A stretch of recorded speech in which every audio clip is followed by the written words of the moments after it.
Why can some people fix everything, but not themselves? How can someone solve a stranger's marriage in 3 sentences and not be able to name what's broken in her own? Not because she's blind, not because she doesn't care. Something happens inside the brain when the problem becomes you. And it has a name, 3,000 years old, researched in fMRI scanners. And it explains why the most insightful woman in any room is also, very quietly, the one who can't see herself. You know who I mean. The woman everyone calls when their life cracks. The one who can read a room before anyone speaks. Who fixes the conflict no one named yet. Who untangles other people's lives with surgical precision. And who, on her own most painful Tuesday, sits on the kitchen floor and cannot make a sound. That second sentence isn't a punishment for the first. They're 2 sides of the same paradox. And both are true at once. This video isn't for every woman who is capable. If you fix things because you love it, because you're good at it, because the world is better when broken things are made whole, there is nothing missing in you. That isn't what we're talking about. This is for the smaller group. The ones who've started noticing something else. A quiet asymmetry between how easily you fix everything for others and what happens when you turn that same skill on yourself. You're the world's repair shop. The repair shop is closed on you. And the strange part isn't that you can't fix yourself. The strange part is that you already know what's wrong. You could see it in someone else inside 30 seconds. You'd know the exact reframe, the exact question, the exact small movement toward healing. But when the broken thing is you, the words don't arrive. The wisdom doesn't translate. There's a reason for that. It's not character. It's not failure. It's a cognitive asymmetry that has been measured, replicated, named. In the next 10 minutes, I want to give you the name. Here is the name. In 2014, 2 psychologists, Igor Grossman and Ethan Kross, published a paper in Psychological Science. They ran a series of experiments with 693 participants. They asked one group to reason about a friend's relationship problem. They asked another group to reason about their own. The problems were equally difficult. The participants were equally smart. The results were not equal. Across 3 studies, people reasoned more wisely about other people's problems than their own. They considered more perspectives. They acknowledged the limits of their own knowledge. They were more open to compromise. With other people's pain, they became thoughtful. With their own, they collapsed inward. Grossman and Kross called it Solomon's paradox. The reference is to King Solomon, 3,000 years ago, famous for resolving impossible disputes between strangers and famously unable to manage his own household. The pattern, it turns out, is older than Scripture. And it is in you.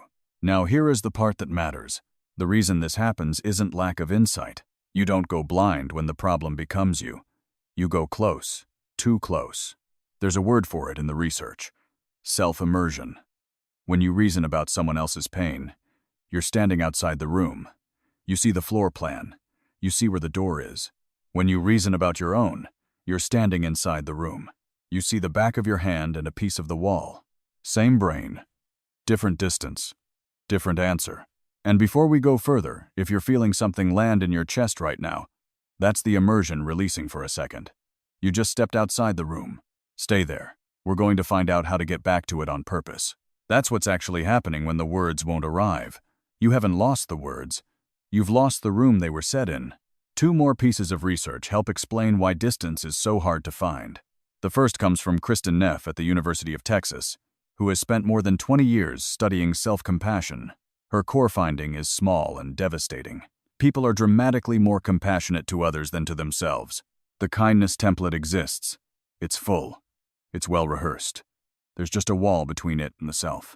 The second comes from Olga Klemecki and Tanya Singer's neuroscience work on empathy and compassion, including a 2013 paper in cerebral cortex.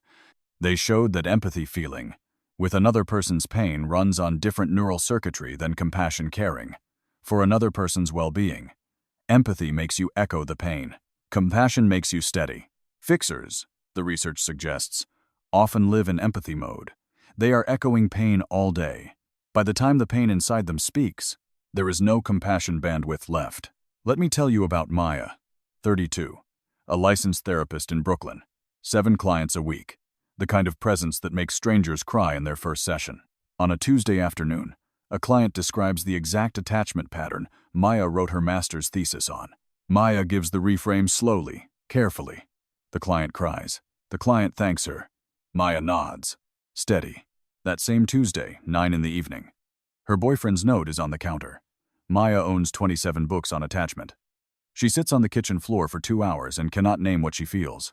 The vocabulary that arrived for the client in 3 minutes will not arrive for her in 2 hours. You don't get this competence by accident.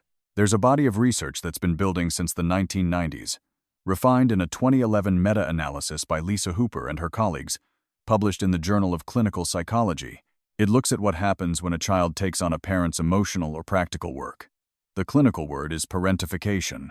It can be the daughter who manages her mother's anxiety, the eldest who shields a younger sibling from a tense room, the child of a parent with addiction, illness, or just a kind of immaturity that means the adult's feelings tend to come first. The role reverses. The child becomes, functionally, the parent. And what that child builds over the years is a self-concept anchored to one thing. I am the one who manages.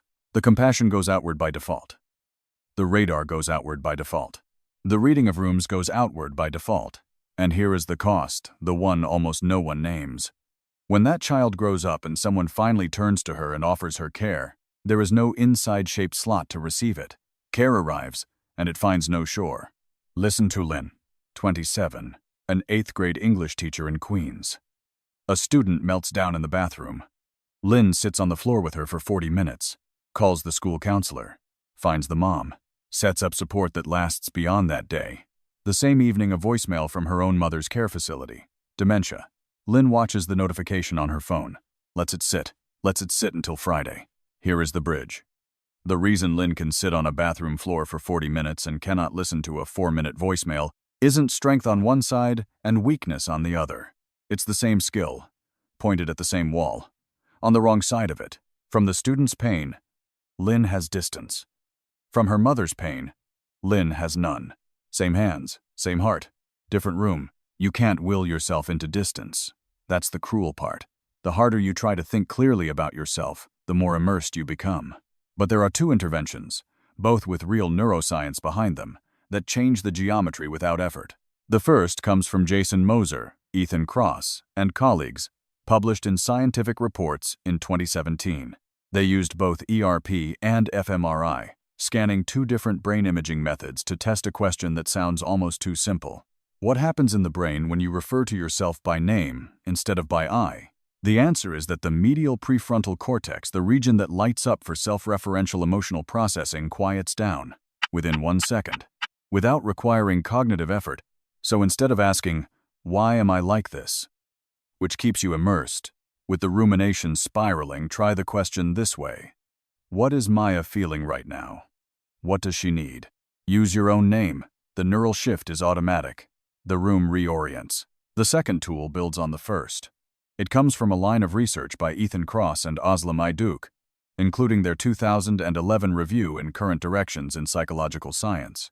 They found that the question, "Why do I feel this?" tends to deepen rumination. The immersion gets thicker. The question, "What am I feeling?" loosens the grip. What is descriptive? Why is investigative? And investigation, when you're already too close, makes the close-up worse. If this lands close to home, if it sits in your body more than your mind, please be gentle.